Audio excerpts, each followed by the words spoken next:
NGO को विदेश से पैसा मिलता है, तो क्या सिर्फ पैसा मिलने तक ही सरकार की जिम्मेदारी है या यह भी देखना जरूरी है कि उस पैसे से खरीदी गई संपत्ति का इस्तेमाल किस उद्देश्य के लिए हो रहा है? इस बिल का उद्देश्य है फॉरेन फंडिंग फंडेड एसेट्स पर सरकारी ओवरसाइट्स को बढ़ाना, खास करके उन एनजीओ के मामले में जिनका FCRA registration cancel, surrender, expire या रिन्यू न होने की स्थिति में चला जाता है। लेकिन यह विषय केवल फॉरेन फंडेड फंडिंग का नहीं है। इसके साथ transparency, accountability, national interest, NGO autonomy और सिविल सोसाइटी जैसे महत्वपूर्ण गवर्नेंस इशू जुड़े हुए हैं। हम अगर समाचारों को देखें तो समाचारों को अगर समझते हैं तो इसमें एफसीआरए अमेंडमेंट बिल 2026 में एक महत्वपूर्ण प्रस्ताव सामने आया है, डेजिग्नेटेड अथॉरिटी। ये अथॉरिटी सरकार ने नियुक्त की है।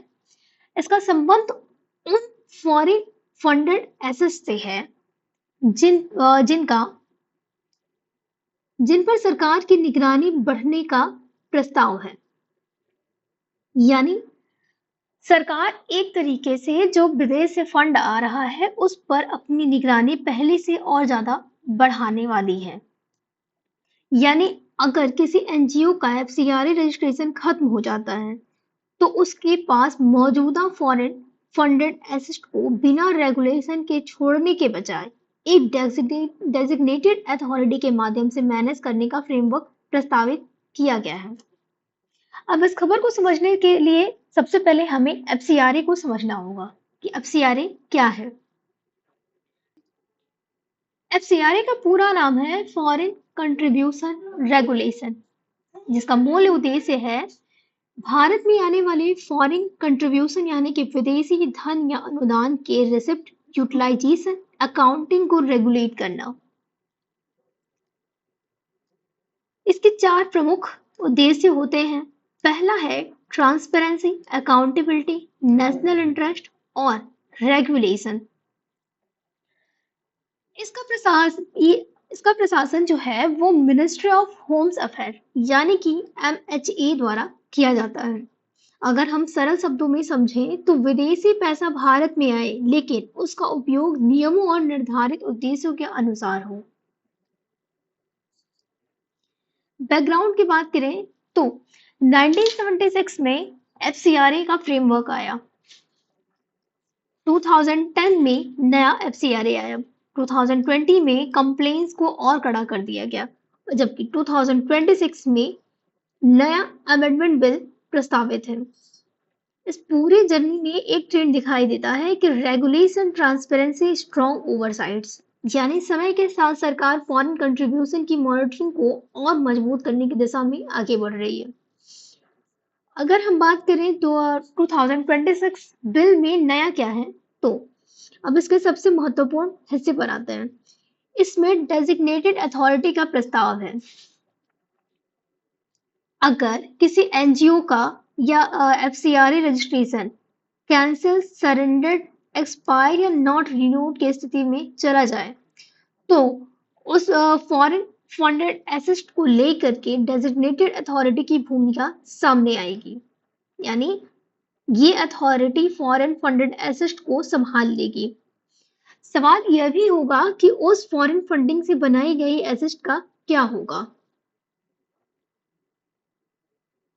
यानी सवाल सिर्फ यह नहीं रहेगा कि एनजीओ का रजिस्ट्रेशन खत्म हो गया है, बल्कि उससे बनाई गई एसेट का क्या होगा। अगर हम डेजिग्नेटेड अथॉरिटी की भूमिका के बारे में बात करें तो अब इस अथॉरिटी की भूमिका को 3 शब्दों में समझते हैं। पहला है टेक, मैनेज, डिस्पोज। अथॉरिटी क्या करती है कि एसेट को कंट्रोल ले सकती है, उन्हें मैनेज कर सकती है, आवश्यकता की स्थिति में डिपॉजिट ट्रांसफर भी कर सकती है। पब्लिक पर्पस के लिए ट्रांसफर का प्रावधान भी प्रस्तावित है।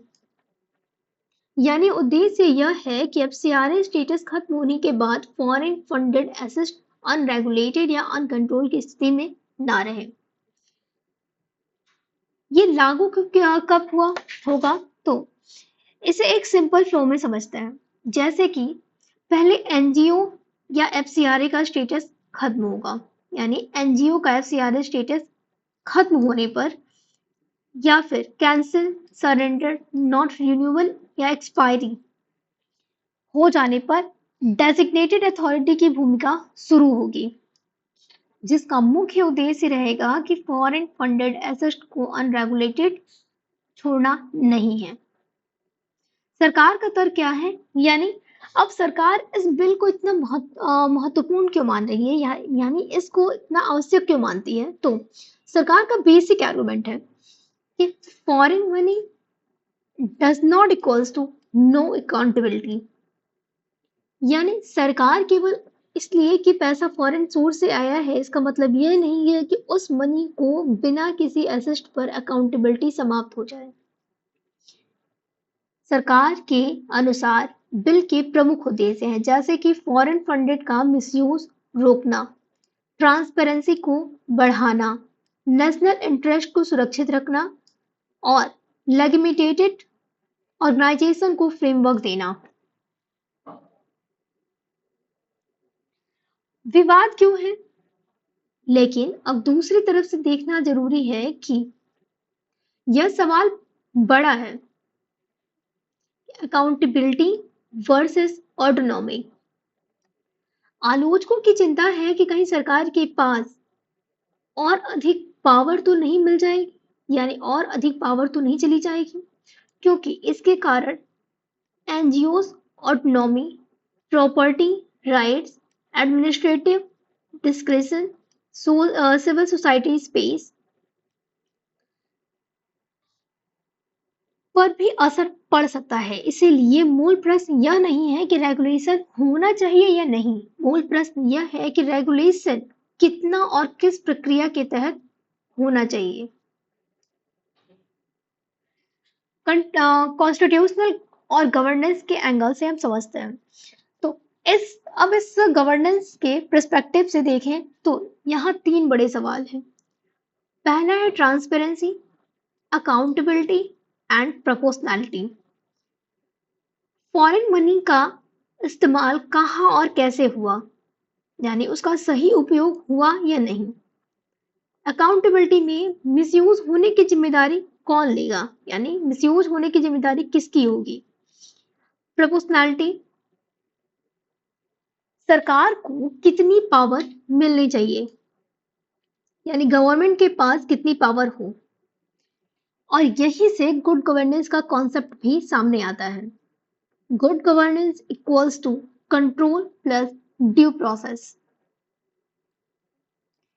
यानी गवर्नमेंट कंट्रोल हो तभी उसके साथ फेयर और उचित लीगल प्रोसेस भी हो।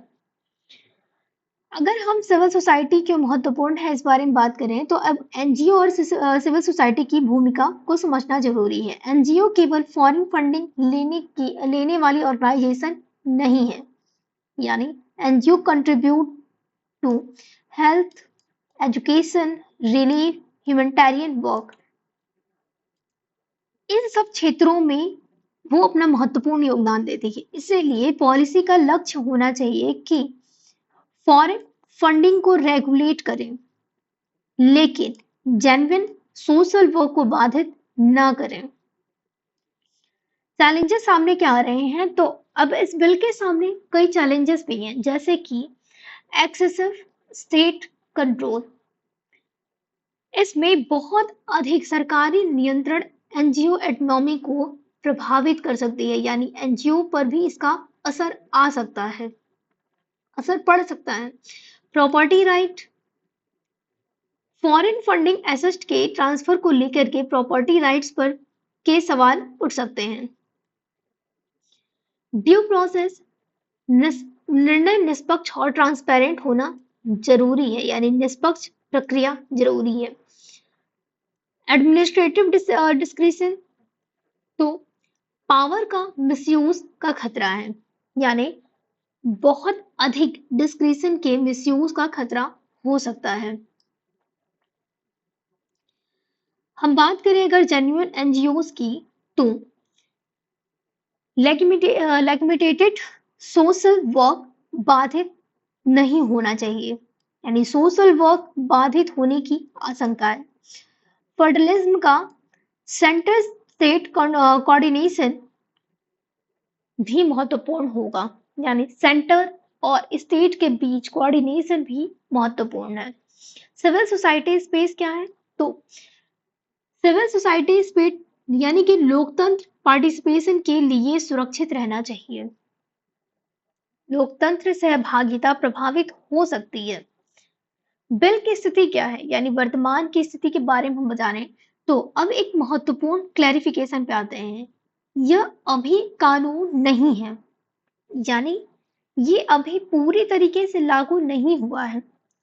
लोकसभा में इंट्रोड्यूस है और आगे पार्लियामेंट्री सर्कुलेटरी होनी है। लेटेस्ट रिपोर्ट्स के अनुसार इसे ज्वाइंट पार्लियामेंट कमेटी यानी जेपीसी को भेजने का विचार कर रही है सरकार, जबकि अपोजिशन और ऑब्जेक्शंस भी सामने आए हैं। इसीलिए हमें प्रपोज्ड अमेंडमेंट के रूप में नहीं समझना चाहिए, सॉरी, इसे प्रपोज्ड अमेंडमेंट के रूप में ही समझना चाहिए, फाइनल लॉ के रूप में नहीं। अगर हम इसको यूपीएससी के एंगल से देखें तो जीएस पेपर 2 और जीएस पेपर 3 के लिए ये इंपॉर्टेंट है। वे फॉरवर्ड क्या है या फिर आगे का समाधान क्या होना चाहिए? तो हमें स्मार्ट रेगुलेशन अप्लाई करना होगा, जैसे कि clear guidelines, independent oversight, due process, judicial safeguards, time bounded decision और जेन्युइन एनजीओज की प्रोटेक्शन। यही जरूरी है, अर्थात लक्ष्य यह होना चाहिए कि मिसयूज रोकना है, सिविल सोसाइटी नहीं। कंक्लूजन ये निकलता है कि फॉरेन फंडिंग पर नियंत्रण राष्ट्रीय हित के लिए जरूरी है, लेकिन नियंत्रण के साथ न्यायिक सुरक्षा पारदर्शिता भी उतनी ही जरूरी है। एफसीआरए का लक्ष्य होना चाहिए कि secure India plus strong civil society India.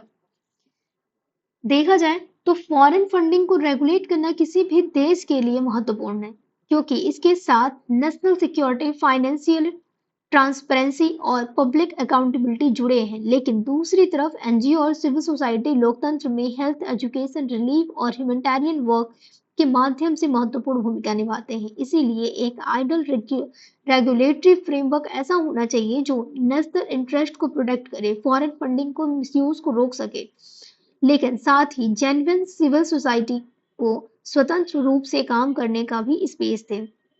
यही बैलेंस पूरे बिल की सबसे बड़ी कसौटी है।